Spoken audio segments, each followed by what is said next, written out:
Bonjour à tous, c'est le regardeur de vidéos et oui ça fait longtemps que j'ai plus sorti de vidéos parce que j'étais pas trop d'humeur. En fait j'aime bien faire des vidéos, ça me remonte le moral parce que s'il y a quelque chose de... C'est une forme de pouvoir dire ce que je vois, c'est libérateur. Euh, mais parfois quand je suis vraiment pas d'humeur, bah des fois je fais pas de vidéos. Et là je reprends parce qu'on va dire que ça va un peu mieux que les autres jours. Et donc aujourd'hui, je vais pas regarder des vidéos sur YouTube, je vais plutôt regarder des tweets. Donc il y a deux hashtags qui m'ont interpellé aujourd'hui, que j'ai envie de voir. C'est donc Damien Rieu. Alors Damien Rieu, qui c'est pour ceux qui ne savent pas, euh, c'est un c'est un Twitter professionnel. Je sais pas en fait qui est exactement Damien Rieu, mais je sais qu'il est très connu sur Twitter parce que des fois il apparaît souvent sur Twitter en fait. Il a une grosse communauté. Je le suis. Je le suis sur Twitter. Mais en fait, je sais pas exactement ce qu'il fait exactement. Je sais qu'il fait de la politique, mais est-ce que est-ce qu'il a un parti? Je pense qu'il a pas de parti. Je crois qu'il est un partisan. Comme moi aussi je suis un partisan, mais tous les deux on partage un peu les mêmes idées sur la question de l'identité, de la sécurité. Et donc du coup, forcément, ça me parle. Et là, en fait, ce qui m'a encore plus parlé, c'est ce qui se passe actuellement sur ce tweet, sur le hashtag, c'est qu'en fait, Damien Rieu a rencontré par hasard Éric Dupond-Moretti, le ministre de la Justice et anciennement à l'époque avocat, réputé pour être l'avocat des gros criminels, des ordures. Hein. Je sais qu'il faut défendre tout le monde, mais voilà. Moi j'aurais bien voulu être défendu par un avocat de cette envergure, c'est-à-dire capable de défendre même les pires. Parce que moi j'ai été condamné à tort pour un truc que je n'ai pas fait et j'avais le pire avocat commis d'office de tous les temps qui n'a qui n'a pas fait son travail d'avocat, qui ne m'a ni défendu, ni et qui, en plus de ça ne m'a pas conseillé sur les droits de recours lorsque j'avais la possibilité de faire appel. Comme c'était la première fois que j'avais affaire à la justice, et bah je n'ai pas fait appel parce que je ne savais pas qu'on pouvait faire appel et que le jour où j'ai appris qu'il fallait qu'on pouvait faire appel, les 10 jours s'étaient écoulés. Bah, c'est l'avocat, voilà, c'est l'avocat commis d'office que j'avais qui n'a vraiment pas du tout fait son travail. Et du coup, j'ai été condamné à tort pour un truc que je n'ai pas fait, que j'ai pu prouver plusieurs jours après chez le SPIP. J'ai pu prouver à la juge de l'application des peines que j'étais innocent en réunissant. J'ai dû être mon propre avocat. C'est dingue de dire ça. Et j'ai pu prouver que ce dont quoi on m'a accusé était pas du tout, c'était pas du tout le cas quoi. J'étais pas du tout coupable de ce pour quoi on m'avait accusé. Et l'avocat, enfin et la juge de l'application des peines m'a dit c'est con, vous auriez dû faire appel. Elle a pas dit que c'était con, hein, c'était courtois et tout ça, mais vous auriez dû faire appel. Donc voilà, c'est de ma faute, j'aurais dû faire appel. Et c'est vrai que je n'aime pas Éric Dupond-Moretti. Je n'aime pas sa façon de défendre les criminels en leur donnant des tas d'excuses, avocat ou pas avocat. Je pense qu'il y a un minimum de décence à avoir. Ok, il a défendu Mohamed Merah, qui était vraiment une sale... Non, non, attends, il n'a pas défendu Mohamed Merah. Il était déjà mort. Je crois que je sais pas s'il a, parce qu'il parle d'avoir défendu Mohamed Merah, mais en fait il a dû défendre l'un de ses frères, je crois, je sais pas. Mais en tout cas, il a défendu des terroristes, il a défendu des gros criminels. C'était une forme, je sais pas pourquoi. Il est vraiment attiré par. C'est marrant parce qu'il s'est lancé dans la justice. Enfin, il voulait être avocat parce que parce qu'il y avait un membre de sa famille qui a été assassiné ou un truc comme ça. Et ça a été une immense injustice pour lui. Ça peut se comprendre. Mais après, ce que je ne comprends pas, c'est le fait de défendre aveuglément des criminels, des racailles, alors qu'ils sont vraiment indéfendables, quoi. Ils sont vraiment indéfendables. Et leur donner des excuses, leur trouver des excuses comme ça, c'est vraiment insupportable à entendre. Et pour ces raisons-là, voilà, je n'apprécie pas du tout Éric Dupond-Moretti. Et pour moi, c'est un comble qu'il soit au ministère de la Justice, quoi, qui carrément le portefeuille du ministère de la Justice. Je comprends pas pourquoi on lui a accordé ça. Parce que cet homme, c'est un non-sens total. En ce qui concerne le, le taux d'insécurité dans le pays et qu'on met un type pareil au sommet de la justice. Donc voilà. Je ferai une vidéo sur la justice pour expliquer, parce que moi j'ai pu, avec mon expérience personnelle, j'ai été accusé et condamné à tort pour menace de mort. Voilà, je dis pour la raison. J'ai été condamné à tort pour menace de mort.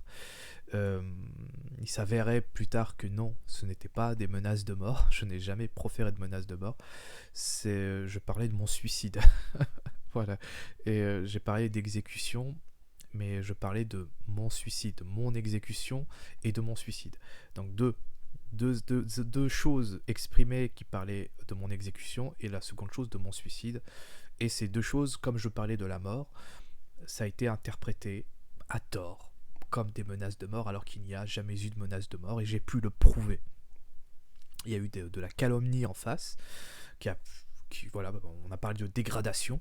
Moi je veux bien accepter l'idée que j'ai pu dégrader quelque chose dans ma colère, parce que oui, j'étais dans une immense colère ce jour-là, mais je veux qu'on me le prouve à travers les caméras de surveillance, parce qu'il y avait une caméra de surveillance qui a filmé le lieu, et je me dis, s'il y a une dégradation, qu'on me le prouve. Je veux qu'on regarde les caméras de surveillance. Moi, je suis sûr de moi.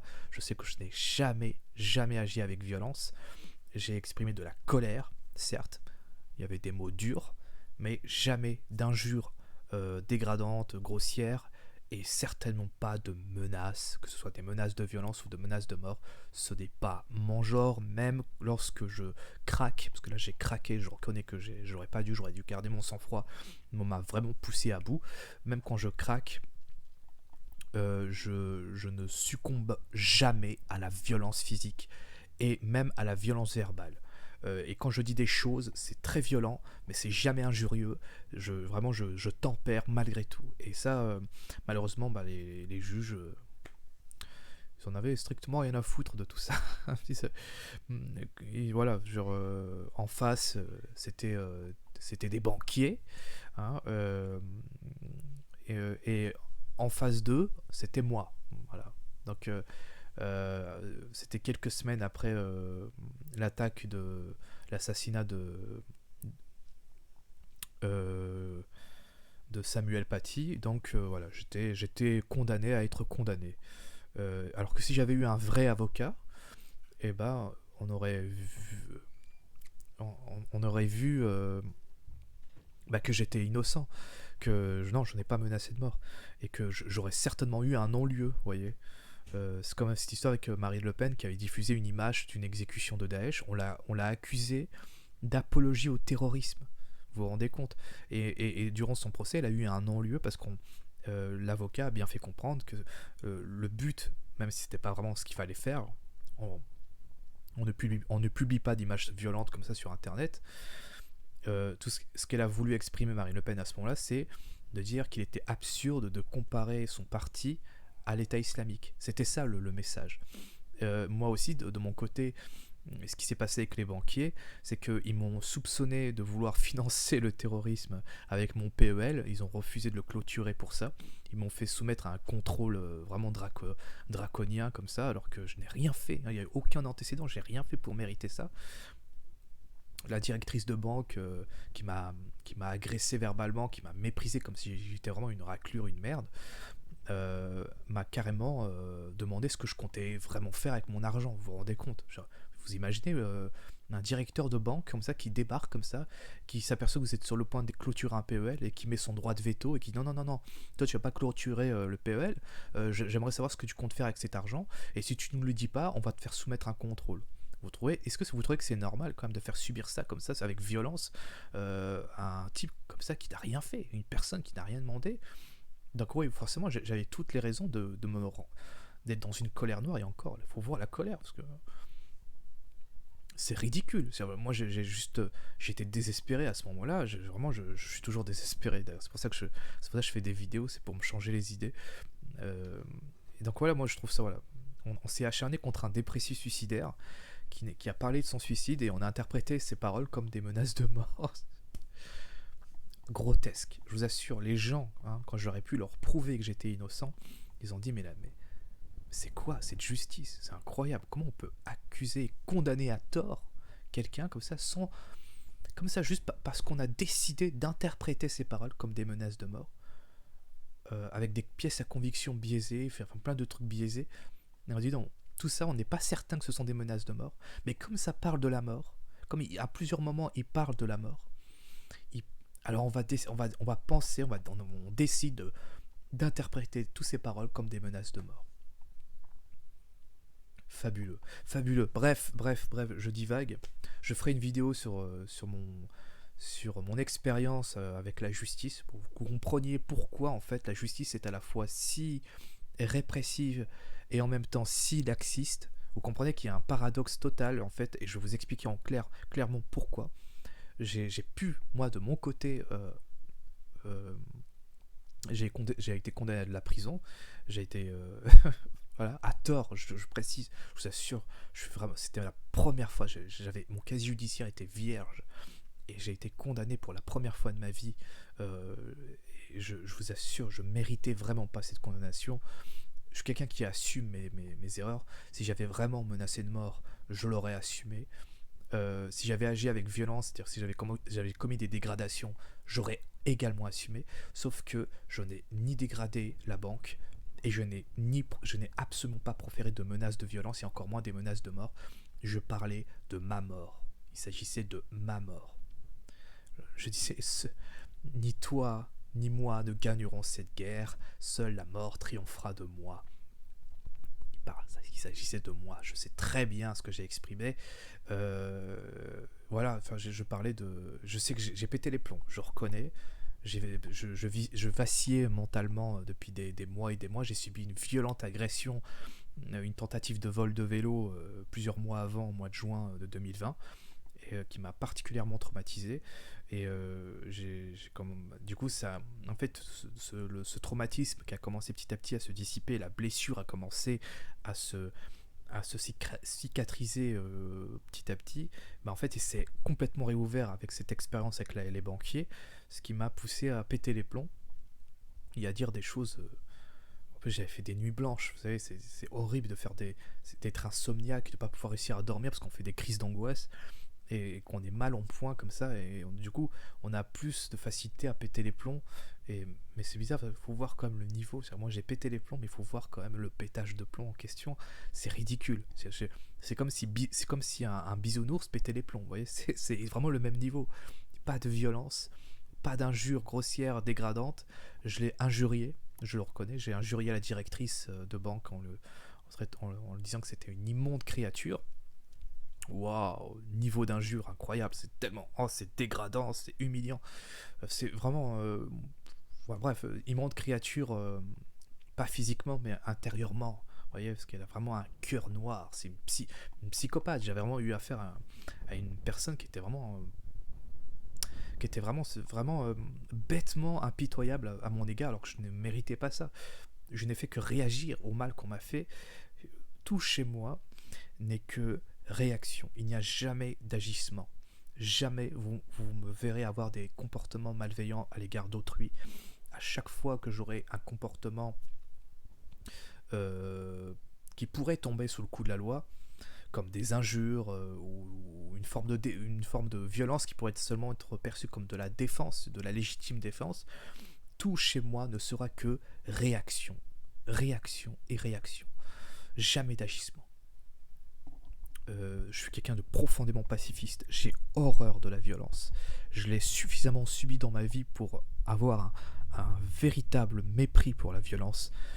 Mais je reconnais que j'ai pété les plombs, mais je méritais clairement pas une condamnation pour menace de mort. Je n'ai jamais menacé de mort. Et je trouve ça, voilà. Bref, j'aurais dû faire appel, mais je ne savais pas qu'on pouvait faire appel parce que j'avais aucun avocat, j'étais pas du tout défendu. J'avais un avocat commis d'office, mais c'était pas un vrai avocat. Vu la façon dont il m'a défendu, ce n'était pas un vrai avocat. Si j'avais vraiment un véritable avocat, il m'aurait écouté, il m'aurait conseillé, il aurait fait le boulot, c'est-à-dire réunir les éléments qui prouveraient mon innocence. Et à ce moment-là, il y aurait eu un non-lieu, j'aurais été relaxé. Ça ne fut pas le cas. En plus, face à des banquiers, bon courage de gagner face à des banquiers. Certains d'entre eux, il y a des banquiers que je respecte, mais il y a d'autres banquiers, les directeurs de banque, les gens qui travaillent dans la finance. Certains ont vraiment des comportements de psychopathes. C'est un métier qui attire beaucoup les psychopathes d'ailleurs, il faut savoir. 1%, il y a au moins 1% de psychopathes dans notre société. Et il y aurait plus de 10% dans le secteur bancaire et dans la finance. C'est vraiment un métier qui attire particulièrement les psychopathes. Les gens qui n'ont aucun remords, qui n'éprouvent aucune empathie à l'égard de ces victimes. Il y a vraiment des banquiers qui agissent vraiment comme des mafieux, et c'est ça en fait que je pointais du doigt. Et les injures, limite, c'était un peu pour ça, parce que je comparais les banquiers à des mafieux. Même si tous les banquiers ne sont pas des mafieux évidemment, mais certains le sont clairement. Ils ont vraiment une mentalité de mafieux. Ils sont capables de pousser à la mort des dépressifs suicidaires qui sont au bord qui sont au bord de la ruine, quoi. Bref, je parlerai de tout ça plus tard un jour. Mais là, bref, je suis en train de détourner. Donc, la vidéo en question, c'est donc une vidéo où on voit Éric Dupond-Moretti et Damien Rieu qui je ne sais pas comment ils ont fait ça. Ils se sont croisés. C'est à ce moment-là que je me dis, est-ce que le hasard existe vraiment? Est-ce que le destin, la fatalité serait peut-être... en fait, cet univers ne serait finalement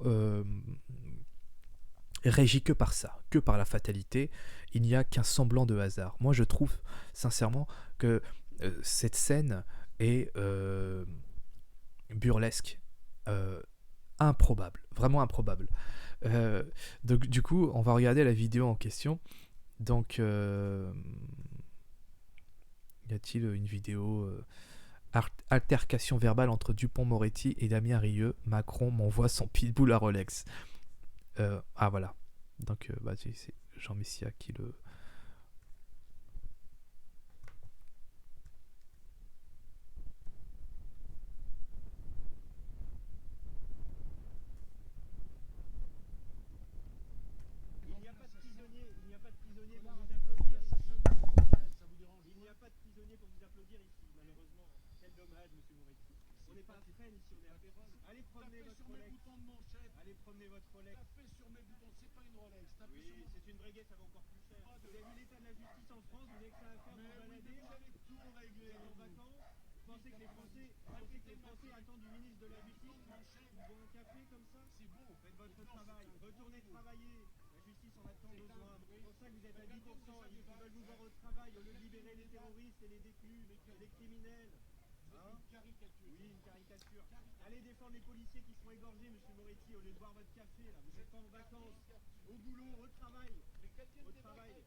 Désolé, j'ai rien bouffé de la journée.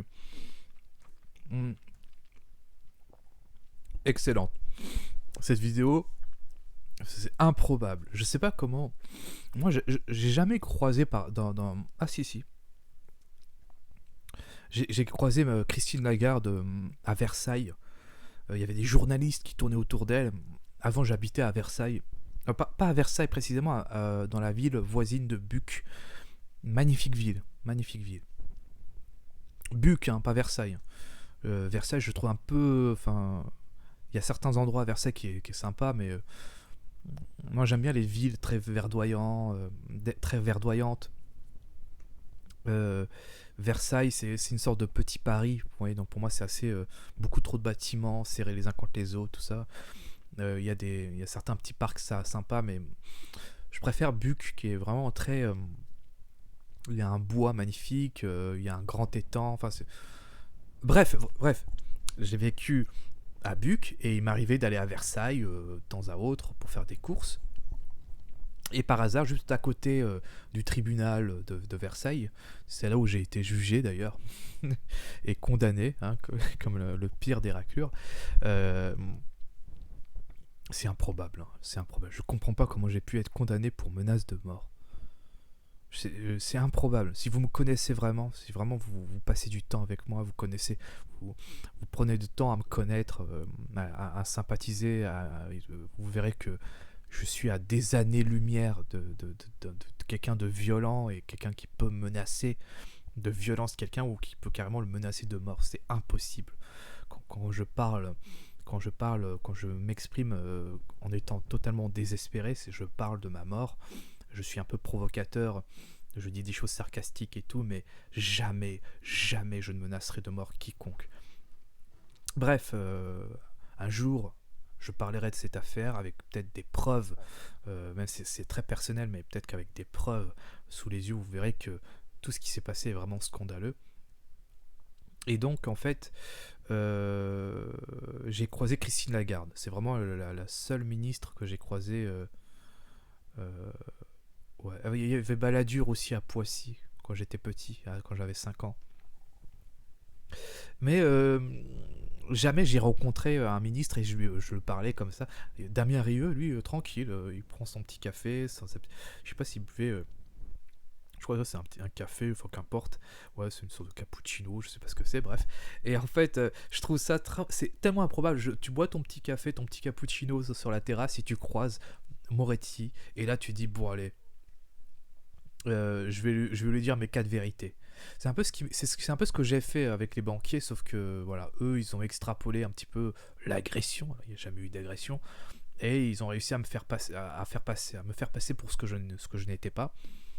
J'aurais peut-être dû filmer pour avoir les preuves que à aucun moment il y a eu de dégradation ni de violence. Et en fait, du coup, en fait, je trouve ça génial. Moi, c'est un régal. Voilà, je crois que l'estime que j'ai pour Damien Rieu est il a vraiment grimpé comme ça, d'une traite, comme ça. Enfin, tellement. L'estime que j'ai pour Damien Rieu, là, il a augmenté rapidement d'une flèche, comme ça. Et je trouve ça génial. Je trouve ça génial parce que la réaction de Dupond-Moretti, complètement. Le mec pourrait lâcher l'affaire, il pourrait se barrer. Sauf que non, le mec, il se sent tellement visé que il est obligé de revenir à la charge comme ça et trouver des contre-arguments, mais des contre-arguments foireux. Ça balance vous êtes vous êtes une caricature. Ça, c'est très basique quand on ne trouve pas d'arguments fiables, enfin de pertinents pour, euh, pour fermer le clapet de l'adversaire. C'est souvent on le psychologise. Je crois que j'utilise le bon terme, peut-être pas. Ou soit on lui dit des choses comme ça, du genre vous êtes une caricature, vous êtes ceci, enfin. euh, non, ça c'est pas des arguments.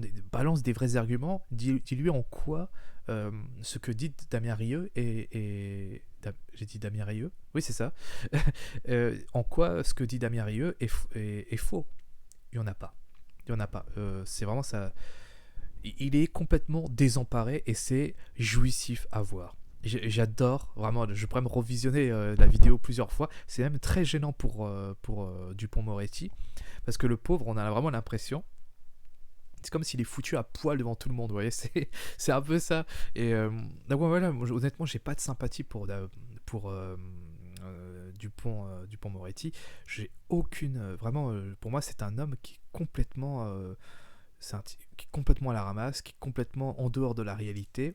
Et pourtant, ce qui est assez bizarre, parce que c'est un homme quand même qui connaît le milieu, qui connaît le milieu de la justice. Il a rencontré des tas d'ordures, mais la façon dont il défend les criminels et les délinquants, et les prisonniers, moi je suis pour une réhabilitation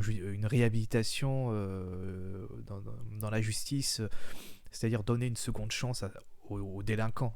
Alors aux criminels, ça va être difficile, mais aux délinquants, vous voyez, ceux qui ont commis dans leur vie des petits larcins, pas si graves que ça, mais quand même condamnables, leur accorder une rédemption, et de dire voilà, ça suffit les conneries, tu vas arrêter d'être la grosse sous-merde que tu étais durant ton adolescence ou lorsque tu étais jeune adulte. Maintenant, tu vas devenir quelqu'un d'autre. Tu vas devenir quelqu'un de respectable, d'honnête, d'intègre, et tu vas prouver, voilà, si tu veux être apprécié et accepté dans cette société, il va falloir que tu changes. Vous voyez, à avoir une véritable politique de réinsertion. Sauf que en ce moment, c'est pas le cas. Je pense que Dupond-Moretti, il veut aussi cette réinsertion. Et moi, je suis d'accord, honnêtement. Je pense que même Damien Rieu, je sais pas ce qu'il en pense, mais moi aussi, peut-être qu'il serait peut-être d'accord aussi sur ce point-là, que condamner 100% tout le temps un délinquant sans chercher à le rééduquer, c'est faire en sorte qu'il recommence inlassablement. Il faut adopter une politique de réinsertion, de réhabilitation, mais pour cela, il faut rééduquer le délinquant. Et c'est pour ça que il faut changer la façon pour moi, les prisons françaises, ce genre de prison-là, ça ne devrait pas exister. Parce que c'est le risque de faire en sorte que les prisons ressemblent à ceux d'Amérique du Nord, vous voyez, ou des États-Unis, ou d'Amérique centrale, d'Amérique du Sud. C'est-à-dire des prisons où on ne fait que enfermer le criminel ou le délinquant sans chercher à le rééduquer, ce qui fait que il devient une bête sauvage à l'intérieur. Ils se torturent entre eux, ils s'entretuent entre eux. Ça arrive notamment au Brésil. Vous savez, il y a des mutineries effroyables avec des détenus qui forment des gangs et qui s'entretuent comme ça dans l'enceinte même de la prison, dans l'enceinte de la prison. Et du coup, ces gens-là, on peut pas les réinsérer. Ce sont des bêtes sauvages. Ils sont définitivement foutus. Et pour pas que la France vive le même destin que certains pays d'Amérique du Sud ou d'Amérique centrale, qu'on ne puisse pas avoir des guerres de gangs ultra violents. Parce que là, c'est de la rigolade, hein. Les guerres de gangs qu'il y a en France, c'est de la rigolade. C'est des bandes qui font des rixes comme ça, mais c'est que dalle. On est encore très loin des gangs qui ont leurs propres tatouages pour bien dire voilà, moi j'appartiens à mon gang et ce sera pour la vie. On est encore très loin de tout ça. Moi je ne veux pas qu'un jour la France en fait devienne un petit peu partage le même destin que ces pays d'Amérique du Sud, quoi. Certainement pas. Avec des taux de criminalité très élevés, avec des cartels de la drogue, avec des gangs ultra violents qui feraient passer des membres de Daesh pour des bisounours. Je ne veux pas de ça. J'ai vu des images effrayantes de cartels mexicains qui exécutaient souvent des innocents, parce ils étaient dans le mauvais territoire, ils étaient dans le territoire de l'adversaire, de l'ennemi, et qui se faisaient effroyablement assassiner, exécuter comme ça, mais c'était vraiment affreux. Et moi je ne veux pas qu'en France en fait ce soit la même chose tous les jours, vous voyez. Et c'est pour ça qu'en fait oui, moi je suis pour une réinsertion intelligente.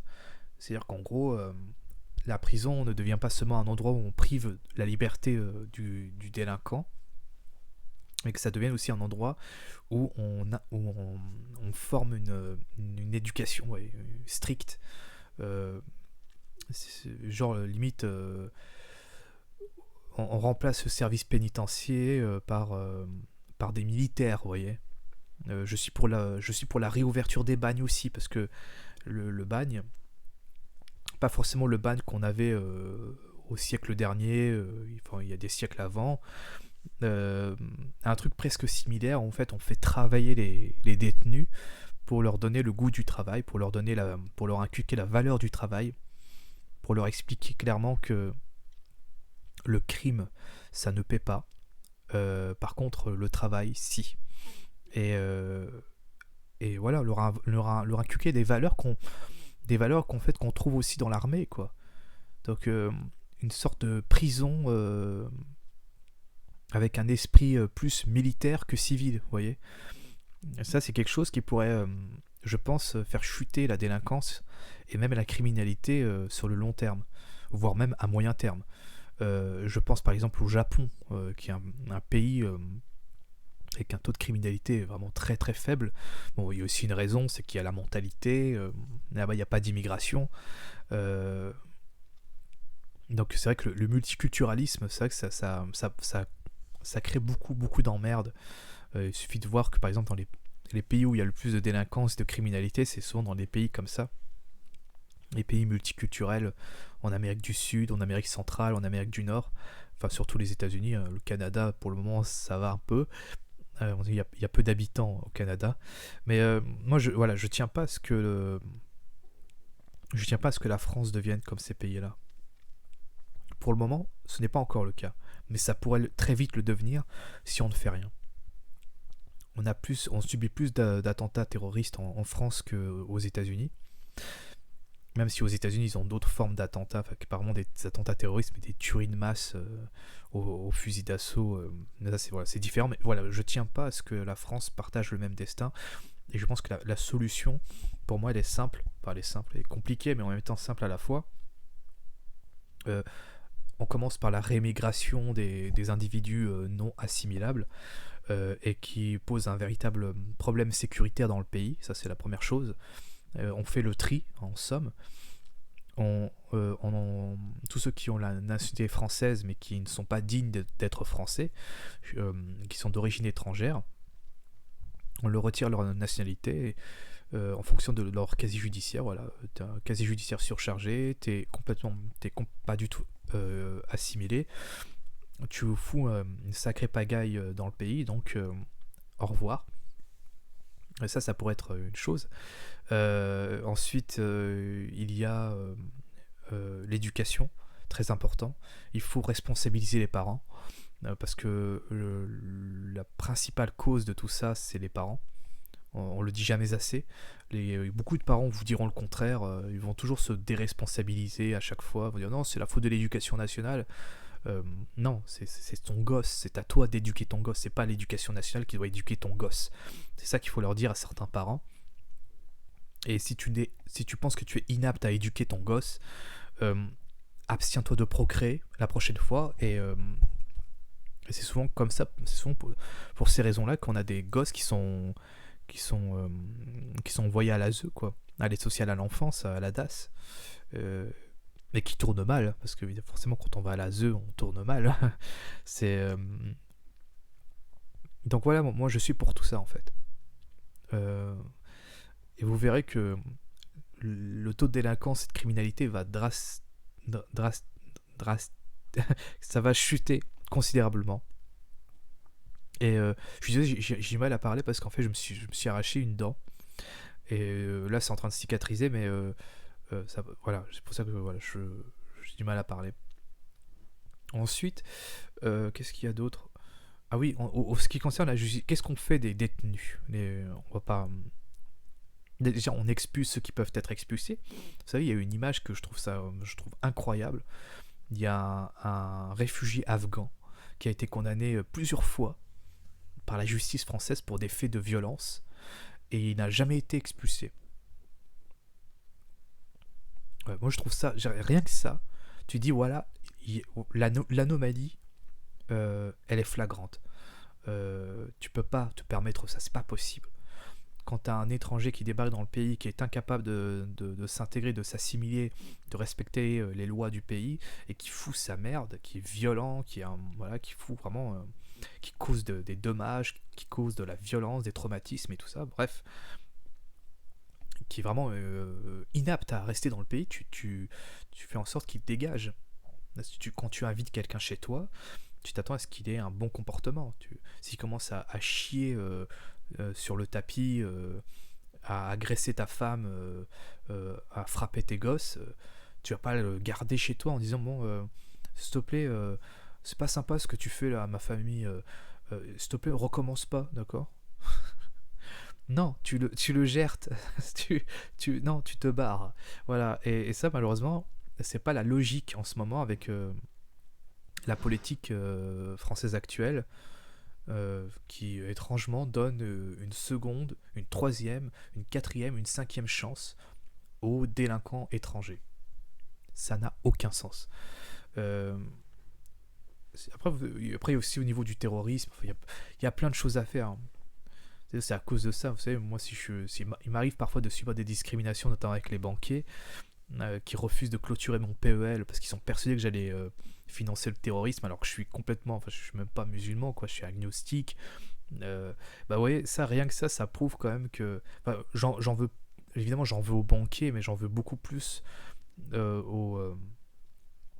aux terroristes, aux racailles, parce que à cause d'eux, bah forcément ça a un impact sur ma vie aussi, parce que c'est à dire que il y a des gens qui vont se méfier de moi, persuadés d'avoir affaire à une racaille ou un potentiel islamiste.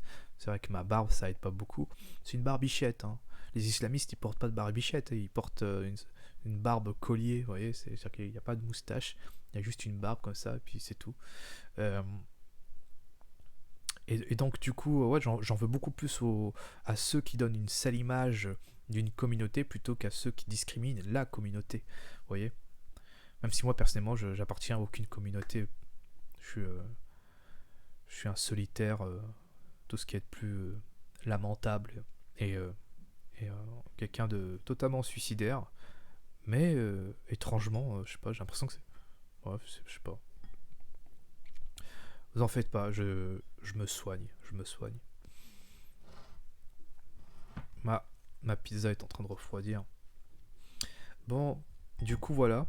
Ensuite, il y a une autre vidéo intéressante que j'ai envie de voir. Non, un autre hashtag, pardon. Cet hashtag, ça s'appelle Marche des Libertés. Alors, qu'est-ce que c'est la Marche des Libertés? C'est... j'ai l'impression que c'est Jean-Luc Mélenchon. Oh putain. Jean-Luc Mélenchon. Euh, je suis pressé de voir la façon dont il va se faire démonter durant les élections.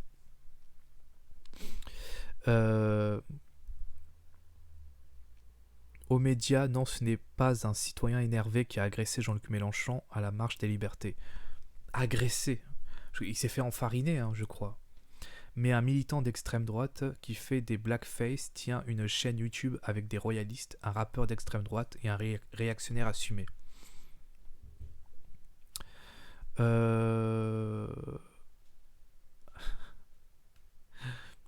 La micro-émission Relation à homme-femme, hein, cancel culture avec Stéphane Edouard.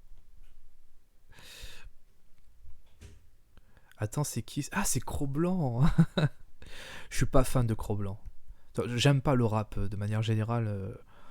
Mais je trouve malheureusement Cro-Blanc, en fait, je trouve qu'il est un peu trop excessif. Enfin, bêtement excessif. En fait, j'ai rien contre le fait qu'on puisse être radical, mais ça n'a rien à voir avec la radicalité.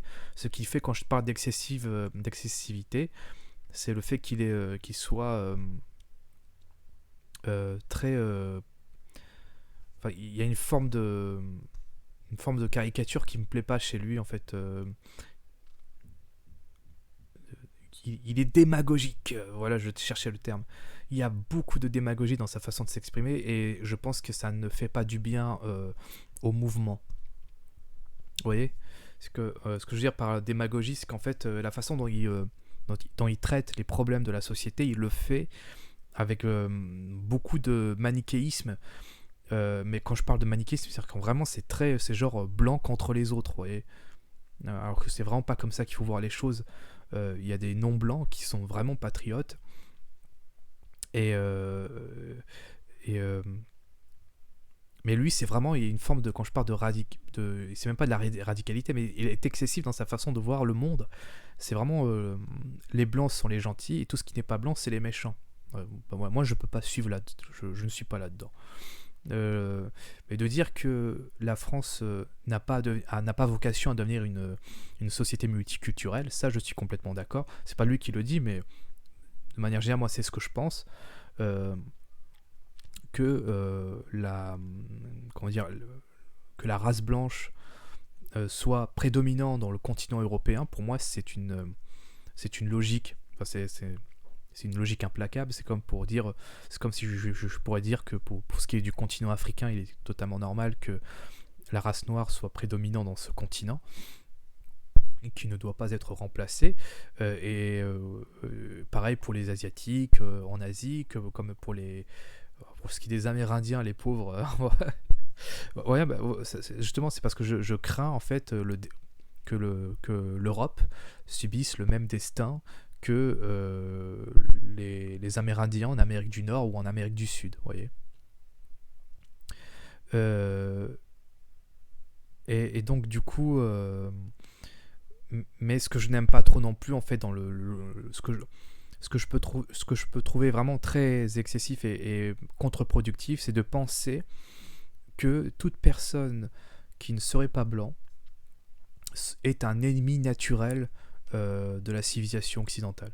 Voilà. Ça, je trouve que c'est débile. Il y a des gens, des Asiatiques en France qui sont très assimilés, qui respectent les lois, qui ont un profond respect, qui même qui aiment profondément le pays dans lequel ils vivent et qui le défendent, et ces gens ne méritent pas d'être traités comme de la merde sous prétexte qu'ils ne sont pas occidentaux, enfin qu'ils n'appartiennent pas à la race blanche, quoi. Bref, ça c'est ce que je pense en fait de Cro-Blanc. Il est dans une forme de communautarisme qui me parle pas. J'aime pas le communautarisme quel qu'il soit. Voilà, qu'il soit d'origine, que ce soit des halogènes, les indigénistes et compagnie, comme ça peut être aussi une forme de communautarisme très enfin une forme de communautarisme qu'on peut aussi trouver aussi chez les gens qui se revendiquent clairement qui soient fascinés par le Troisième Reich, je m'en fous complètement, mais qui sont carrément, qui ont vraiment une haine virulente à l'égard de tout ce qui n'est pas blanc. Ça, c'est quelque chose qui ne me parle pas. Voilà. La gauche au summum de son analyse idéologique. Les fachos font chier. Donc, la marche des libertés, c'est quoi exactement ça? En fait, l'extrême droite, entre guillemets, bâillonne la liberté de ces gens. C'est un peu ça, en fait. Je vais écouter cette vidéo pour mieux comprendre.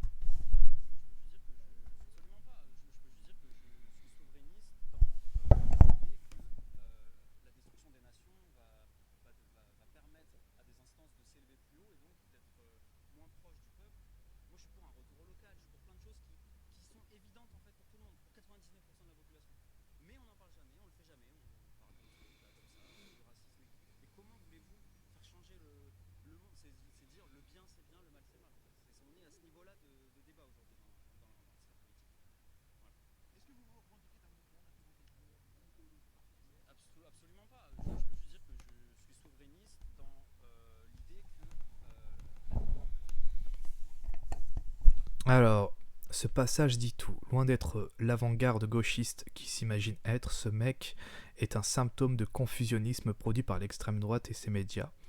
La lutte contre le racisme n'est pas et ne sera jamais une diversion. Je comprends pas exactement c'est quoi exactement la marche des libertés. Même pas foutu de mettre un autocollant à l'endroit.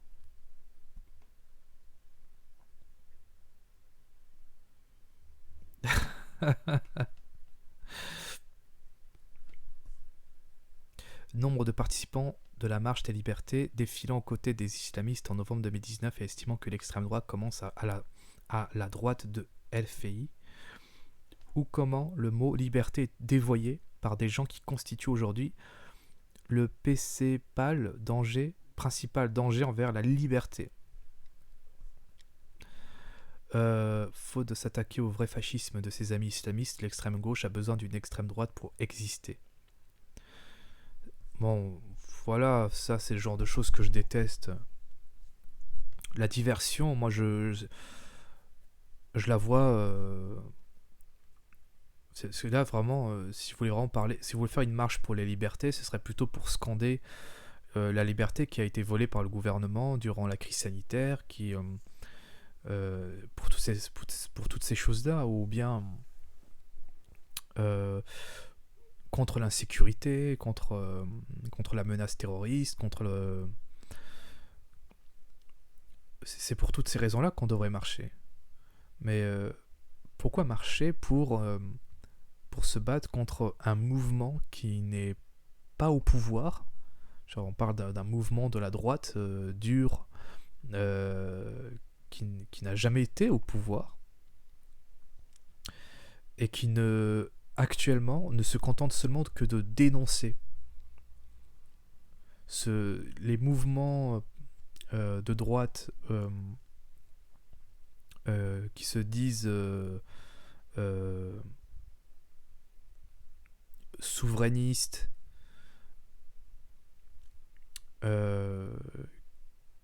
qui se battent contre toutes les dérives liées à l'immigration. Ces gens-là ne sont pas à l'Elysée, ils se contentent seulement de dénoncer, de pointer du doigt les dérives, et on fait une marche contre ça, contre des gens qui sont pas au pouvoir. Ça me dépasse, je comprends pas.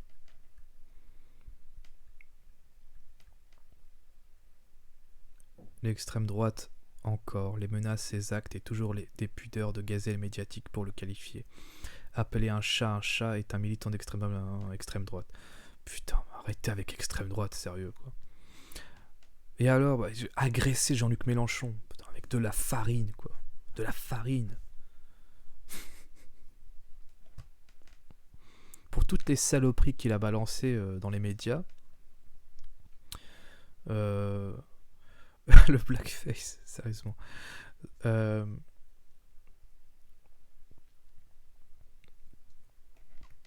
Est-ce qu'il a voulu faire une sorte de parodie de Stéphane Edouard?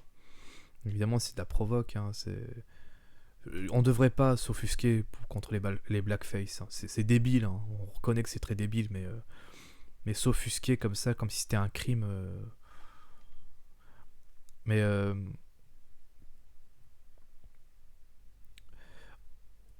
en fait, c'est dommage parce que Cro-Blanc, il dit des choses pertinentes parfois dans ses morceaux. Ce qui est dommage, c'est que vraiment, il est vraiment dans une forme de caricature dans la façon dont... Enfin, caricature, enfin... En fait, il veut faire comme les minorités, c'est-à-dire être dans une forme de... En gros, d'ailleurs, c'est ce qu'il dénonce. Hein. Il dénonce le communautarisme chez les rappeurs de cité. Et du coup, il fait la même chose. Du coup, c'est ça qu'en fait, je comprends pas chez lui. C'est pour ça qu'en fait, j'ai du mal avec lui. C'est que il fait comme les rappeurs de cité, mais à la sauce patriote. D'une certaine manière, c'est bien. Parce que je préfère largement un rappeur qui se dit ouvertement patriote et qui aime son pays, plutôt qu'un rappeur qui vit en France et qui crache sur la France et qui méprise le pays dans lequel il vit et qui méprise aussi les concitoyens qui disent des choses, vraiment des saloperies à l'égard des Blancs. Donc c'est sûr que je préfère largement un Cro-Blanc qu'un type comme...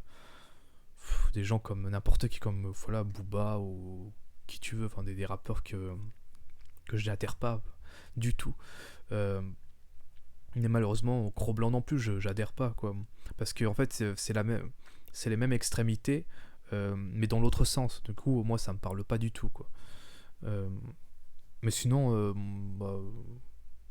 j'aimerais bien voir la vidéo où il balance de la farine sur Mélenchon. Je sens que ça va être une sorte de mode. Il y a on a entre la tarte subie par Macron, je m'y subis entre guillemets, hein, la petite caresse sur la joue, plus l'enfarinage de Mélenchon. Je trouve, c'est une belle semaine.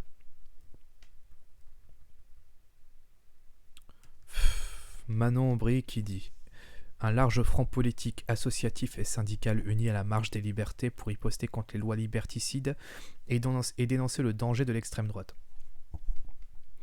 Non, le danger de l'extrême droite, il n'y a pas de danger de l'extrême droite. L'extrême droite n'est qu'un symptôme d'une maladie. Cette maladie s'appelle ingérence politique. L'extrême droite, on aime bien parler d'extrême droite pour vous savez, moi par exemple, si j'étais blanc et que j'exprime tout ce que je dis depuis le début de la vidéo, je serais catégorisé en tant qu'extrême droite. C'est vraiment un mot fourre-tout pour désigner toutes les personnes qui vont dire non, qui vont dire stop à toutes les dérives de cette société. Voilà. Ça suffit pour être catégorisé d'extrême droite. Toutes les personnes qui dénoncent les dérives de cette société, mais qui ne pensent pas comme une personne d'extrême gauche ou de gauche, bah c'est d'extrême droite. Je connais quelques-uns dans mon entourage qui... voilà, des fils d'ouvriers qui sont plus culturellement depuis... Voilà, qui ont toujours été à gauche, mais qui, voilà, l'immigration, le multiculturalisme, la délinquance, la criminalité, le terrorisme, toutes ces choses-là, pour eux c'est niet, vous voyez, c'est non, j'en veux pas.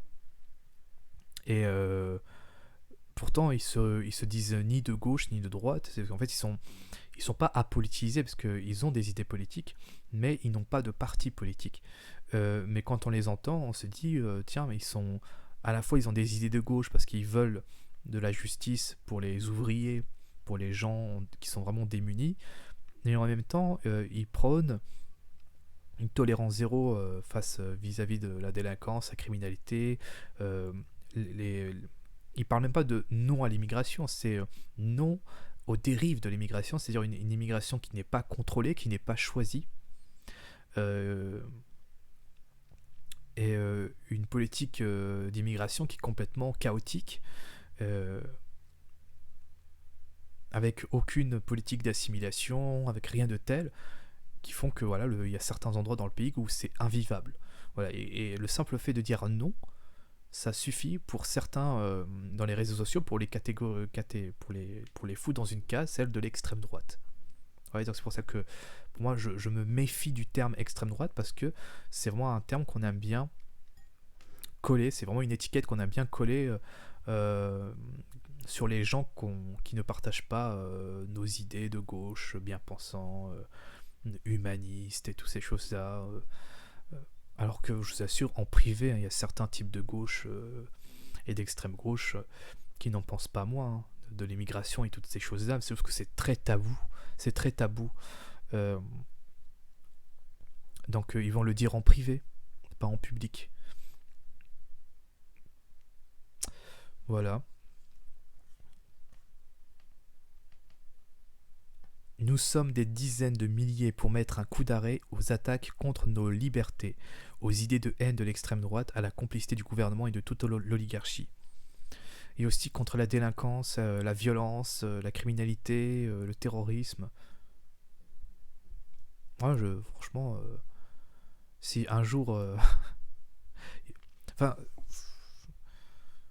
évidemment qu'il n'y aura jamais ce genre de marche de leur côté, hein. Les partis de gauche feront jamais un truc pareil, parce ils ont pas. C'est pour ça que moi je trouve que cette marche n'a aucun sens.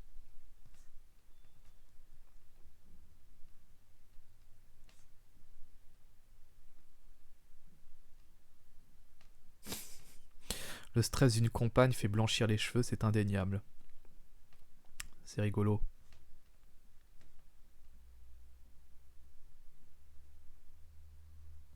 Ah, c'est lui. Enfin, de gauche, maintenant la gauche et la droite ne veulent plus rien dire, vous voyez. Dès qu'on on va traiter tout le monde de nazi pour rien. Moi je défends des choses qui sont simples, mais le fait même de parler de souverainisme, ont des gens d'extrême droite. C'est terrible en fait. Enfin, je sais pas, est-ce que les gens sont d'accord avec moi? Est-ce que Vous je vous suis le seul sentez à trouver que. discriminé aujourd'hui au vu de la propagande qui est diffusée chaque jour? Il n'y a pas un moment où il n'y a pas une propagande carrément raciste et xénophobe qui passe à la télévision. C'est très très fort en ce moment, que ce soit sur CNews ou BFM. Et aujourd'hui, vous sentez que votre parole elle n'est pas entendue? Moi je Qu'il vois n'y a pas, pas je vois assez pas ça. d'agression, que ce Moi soit je vois sur pas les ça, je vois une ethnies, diversion sur pour les ne jamais parler homos? de pouvoir d'achat, Non. pour mettre par exemple, on va Oui, dire il faut plus de suis. femmes à l'Assemblée nationale, Oui. il faut plus de noirs à Mais non, l'Assemblée mais je suis nationale. d'accord. Pourquoi est-ce qu'il ne faut pas plus de travailleurs? Pourquoi est-ce qu'on a que des CSP+ à l'Assemblée nationale? Est-ce que c'est pas ça le vrai combat? Je suis bien Et est-ce que d'accord. la gauche ne s'est pas perdue dans ce combat? Je suis bien d'accord que le séparatisme Non mais je connais met de M. côté Kuzmanovic, mais les j'en luttes suis pas, sociales je l'ai jamais à entendu. Angola. Je vois qui c'est. Mais bon, de là à mettre de la farine. Je connais pas assez son programme, mais en tout cas oui c'est un des seuls qui, désolé pour ta caméra, Non, c'est pas grave. mais c'est un des seuls, oui en effet, qui va parler à la gauche. Ah bah excuse-moi, c'était pas toi qui étais visé, hein, sans doute. Et voilà, et donc moi voir ça, ça m'énerve énormément en fait. De voir des manifestations pour nos libertés, mais les libertés de qui? Les libertés des LGBT, mais putain, mais ils sont 4% et on ne parle que d'eux. Pourquoi est-ce qu'on parle pas des vrais travailleurs? Pourquoi est-ce qu'on parle pas de la gauche? Pourquoi est-ce qu'on parle pas des gens du peuple? Pourquoi est-ce qu'on parle pas du SMIC? Pourquoi est-ce qu'on parle pas de la représentativité? Pourquoi est-ce qu'on parle tout le temps des minorités sexuelles, des minorités machin? Mais c'est une diversion totale et c'est l'américanisation de la France qui fait ça aujourd'hui. Et je trouve ça déplorable. Soit c'est un truc installé de toute façon depuis très longtemps, depuis l'existence du Front National. Alors qu'on n'a pas du Qui tout ne la peut même, pas être la même permis histoire. comme constitutionnel. Donc, On n'a pas avant la de même faire ça, histoire que les je pense États-Unis. qu'il faut tout nettoyer, qu'il faut vraiment.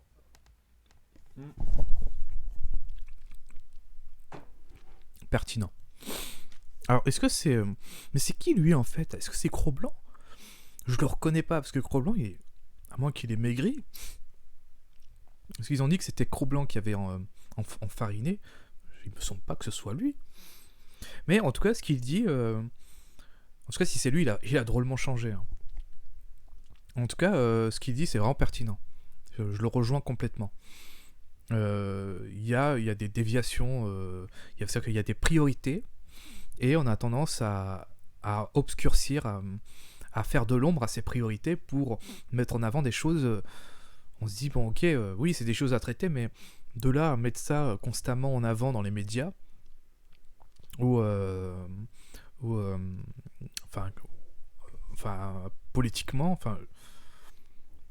tu te dis les priorités, quoi. On veut voir des choses qui concernent vraiment une bonne moitié, voire carrément la majorité des Français.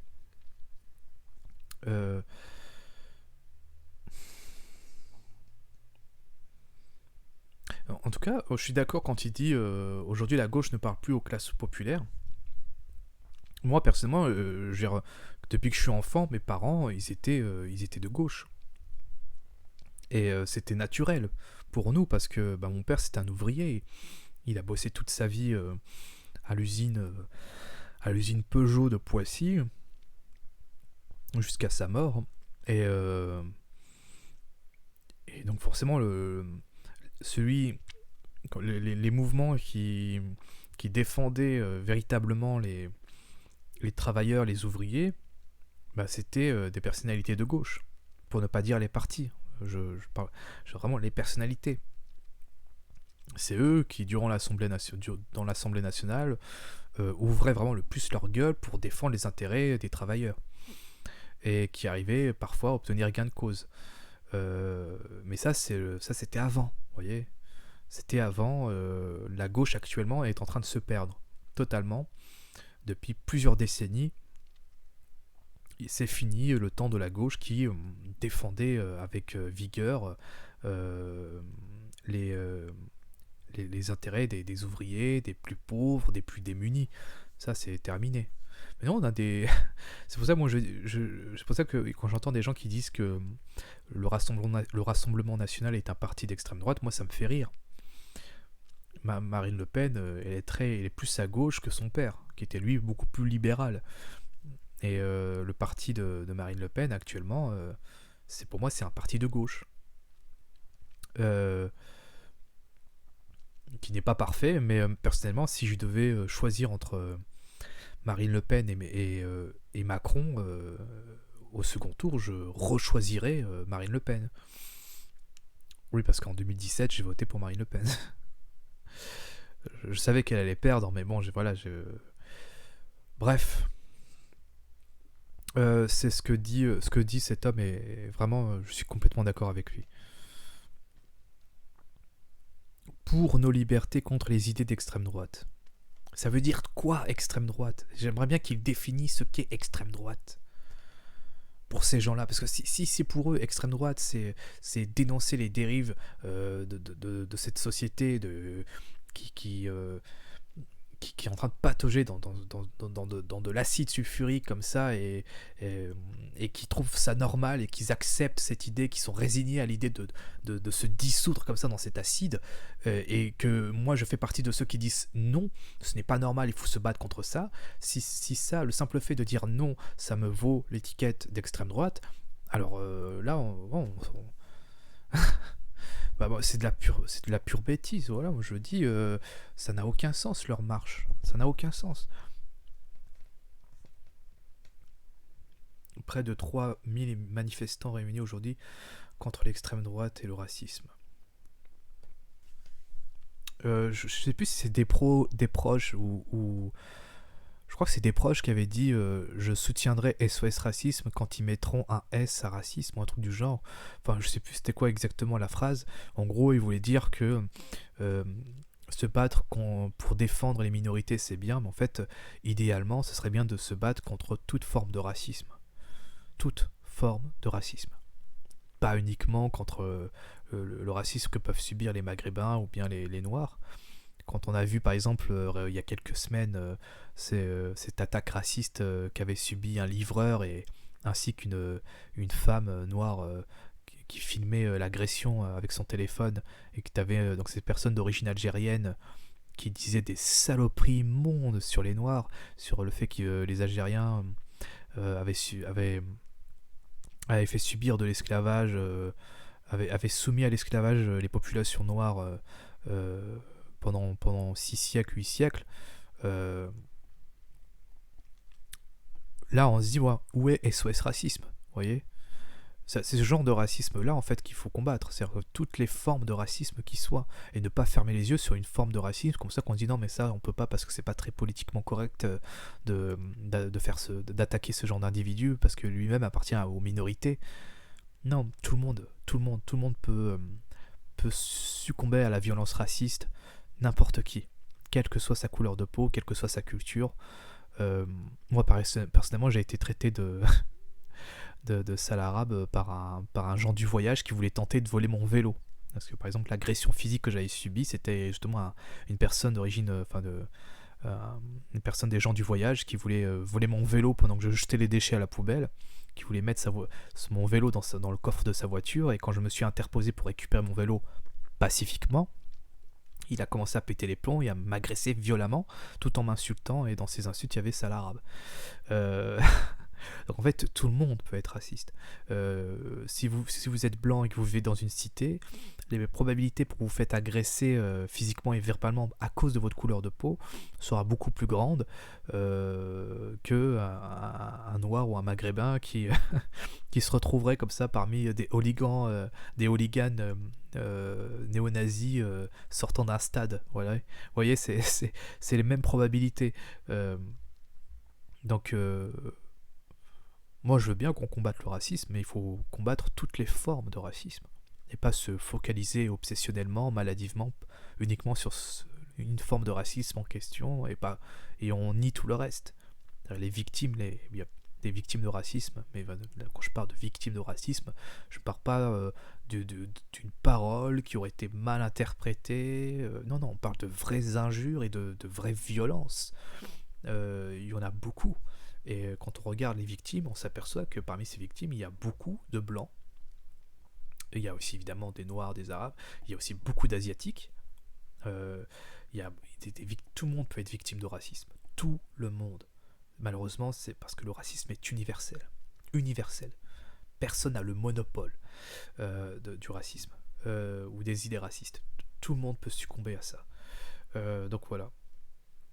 Je vais terminer là-dessus. Je vais pas terminer sur cette image parce que moi je trouve ça m'énerve. Sur Damien Rieu. Parce que pour moi, c'est un peu le héros de la journée. Voilà, j'ai terminé là-dessus. Voilà, sur ce. Il monte vraiment. Il grimpe dans mon estime. Voilà. Euh, donc, je termine là-dessus. Je vous dis à très vite pour de prochaines vidéos. C'était le regardeur de vidéos. Salut.